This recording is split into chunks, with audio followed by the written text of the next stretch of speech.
मुझे तो लगा कि ये कैसे बोल रहे हैं। मुझे हैरानी है। रॉकफेलर फाउंडेशन के फेलो ये बात कह रहे हैं, मैं हैरान हो गया।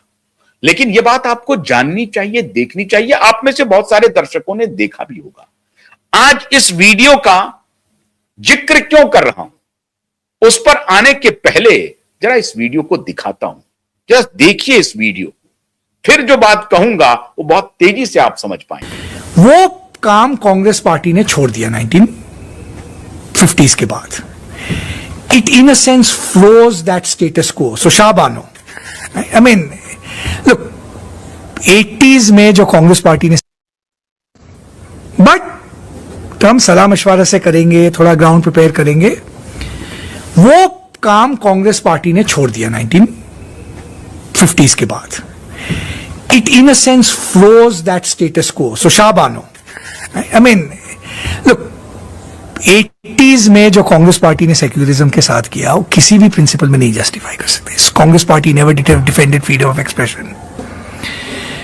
It took a regressive stance on Shah Bano. There were better ways of in a sense handling it, handling the substance of it, handling the politics of it, right. So एक वो जो कंस्ट्रक्शन बन गया जो बीजेपी का था, which got wide spread expectance कि भाई ये तो अपीजमेंट की राजनीति है। Now the critic of that view is that appeasement की इस सेंस में नहीं है, because minorities got the worst of both worlds. Symbolically आपने ये सब स्ट्रक्चर्स बना दिए to create these structures and complete failure of political nerve. 400 seat हैं, फिर भी बिहार में एक छोटा सा एजिटेशन होता है, you know, 1983 Sikh rights, you lost credibility. वो सब नैरेटिव बिल्कुल सही था। Not just that, I will go when I talk about history. ये जो हिस्ट्री के विवाद हुए इमरजेंसी के दौरान, सीपीआई और इंदिरा गांधी ने जो पैक्ट किया, Indian history departments, history text books को एक तरह से करने का, disaster for academic life in India, right. और लेफ्ट भी काफी कंप्लिसिट थी उस पैक्ट में। We are quite happy with it, right. So ये जो एक प्रक्रिया बनी है, उससे कांग्रेस पार्टी के प्रति सब उसको शक्की बा। और ट्रेजेडी कांग्रेस पार्टी ये, किसी को नहीं रहा विश्वास कांग्रेस पार्टी में। मुसलमानों को नहीं रहा विश्वास, हिंदुओं को विश्वास नहीं रहा। I mean, Congress is disaster in north India was partly because nobody trusted Congress, right, right. And how a political party could put itself in that. So absolutely, there's no question the demise of Indian secularism was an internal demise of what the Congress party did repeatedly, particularly after the 1970s and 80s. ये हैं भानु प्रताप मेहता, नामी columnist हैं, author हैं। जैसा मैंने आपको बताया कि भानु प्रताप जी रॉकफेलर फाउंडेशन के फेलो भी हैं, और ये भाषण दे रहे हैं। ये क्वेश्चन आंसर सेशन है, उनका लेक्चर हो चुका है। ये क्वेश्चन आंसर सेशन है जवाहरलाल नेहरू विश्वविद्यालय का, 1-2 महीने पहले का है, लेकिन अब ये वीडियो अनर्थ हुआ है। मैं जब शोध कर रहा था तो मैंने इनको देखा, और उस दौरान इन्होंने जो बात कही, पूरे हॉल में एक प्रकार का सन्नाटा छा गया, और ये खुद भी अनकंफर्टेबल हो गए। जो इनकी जुबान निकल गई वो जुबान जबरदस्त है, और ये बात आपको अब समझ लेना चाहिए कि ये कोई बीजेपी का आदमी नहीं कह रहा है, कोई संघ का आदमी नहीं कह रहा है, मोदी नहीं कह रहे हैं, कोई और नेता नहीं कह रहे हैं, या अपोजिशन पार्टी के ही कोई और नेता नहीं कह रहे हैं।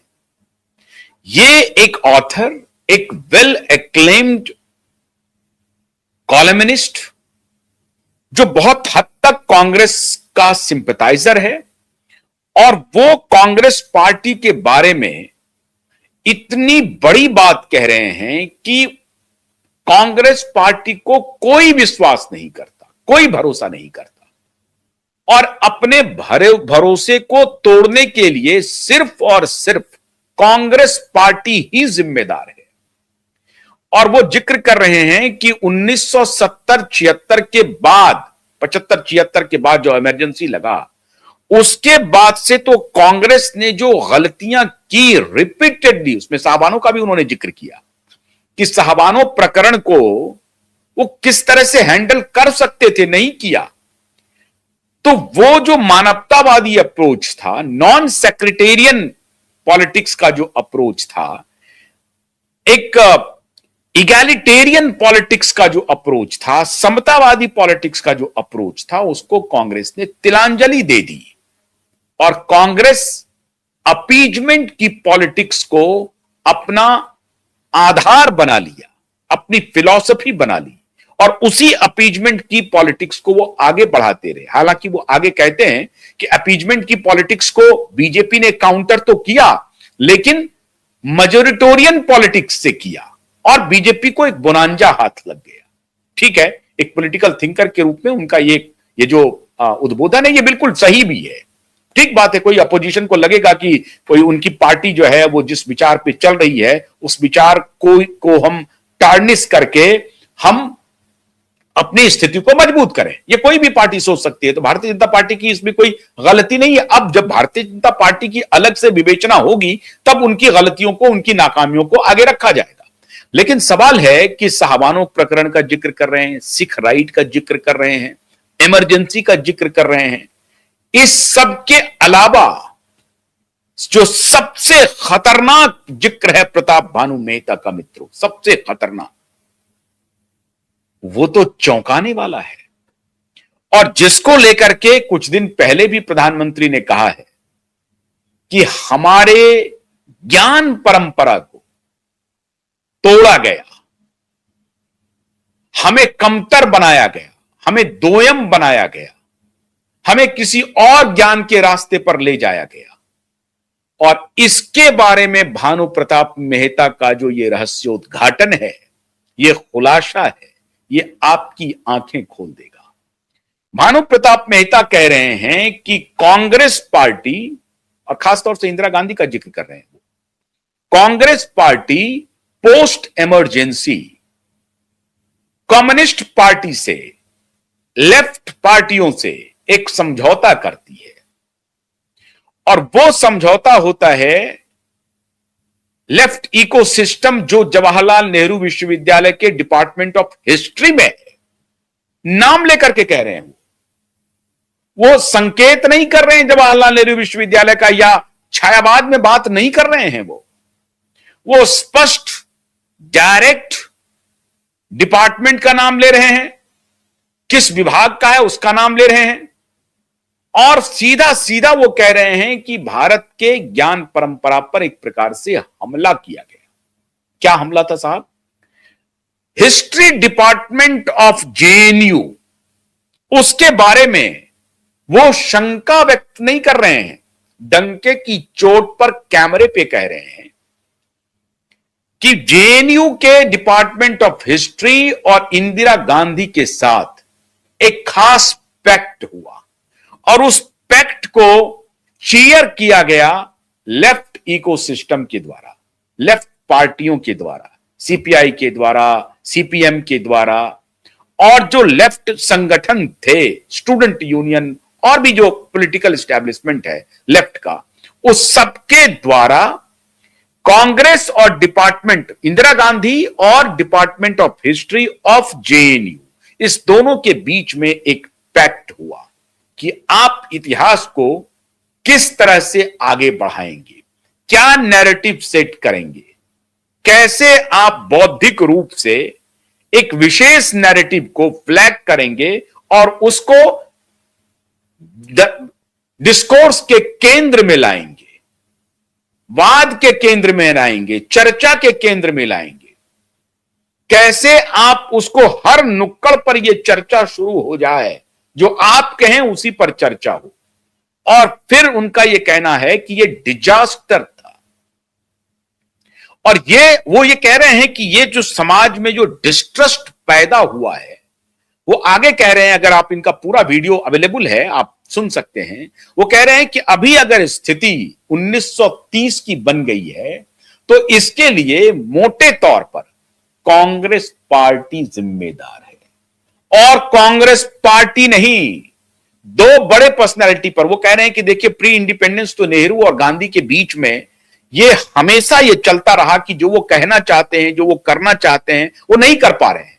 और उसमें वो जिक्र कर रहे हैं डिस्कवरी ऑफ इंडिया के आखिरी पेजेस का, जिसमें वो कह रहे हैं कि हम लोग कर क्या रहे थे ये पता ही नहीं है। नेहरू खुद कह रहे हैं, उसका ये उदाहरण दे रहे हैं भानु प्रताप जी कि डिस्कवरी ऑफ इंडिया में नेहरू खुद ये कह रहे हैं कि हम लोग क्या कर रहे थे इंडिपेंडेंस के दौरान। इंडिपेंडेंस मूवमेंट में बहुत सारी चीजों को लेकर के बहुत भयंकर कंफ्यूजन था।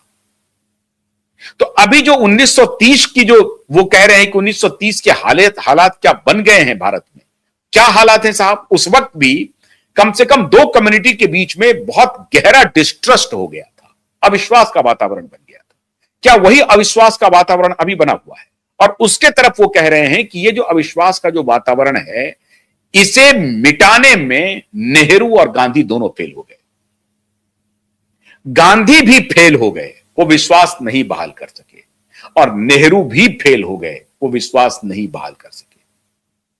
और फिर अन्य जो अविश्वास का वातावरण अंबेडकर के तरफ से या अन्य और ग्रुप के तरफ से, वो सब ग्रुप को छोड़ दीजिए, लेकिन लार्जर जो पिक्चर भानु प्रताप मेहता दे रहे हैं कि दो बड़े कम्युनिटी, खासतौर से हिंदू और मुसलमान के बीच में जो विश्वास बनाना चाहते थे गांधी, वो नहीं बन सका। और उसके लिए भानु प्रताप जी कह रहे हैं कि गांधी ये चाहते थे कि विश्वास का मतलब होता है विश्वास कर लेना, झूठ है या गलत है, भरोसा कर लेना। और इसके लिए वो कह रहे हैं कि खिलाफत मूवमेंट के में जो गांधी ने समर्थन किया खिलाफत का, वो इसलिए किया कि चलो हम एक बार भरोसा करके देखते हैं तुम्हारे ऊपर। लेकिन उसका नतीजा क्या हुआ? 1946 आते आते डायरेक्ट एक्शन हो गया। वो जिक्र कर रहे हैं, एग्जैक्टली ये जिक्र नहीं किया कि 1946 में डायरेक्ट एक्शन हो गया, लेकिन वो कह रहे हैं कि खिलाफत मूवमेंट में जो गांधी का समर्थन था खिलाफत मूवमेंट को, उसके पीछे का फिलॉसफी ये था कि वो चाहते थे कि हम कोई डाउट ना रखें,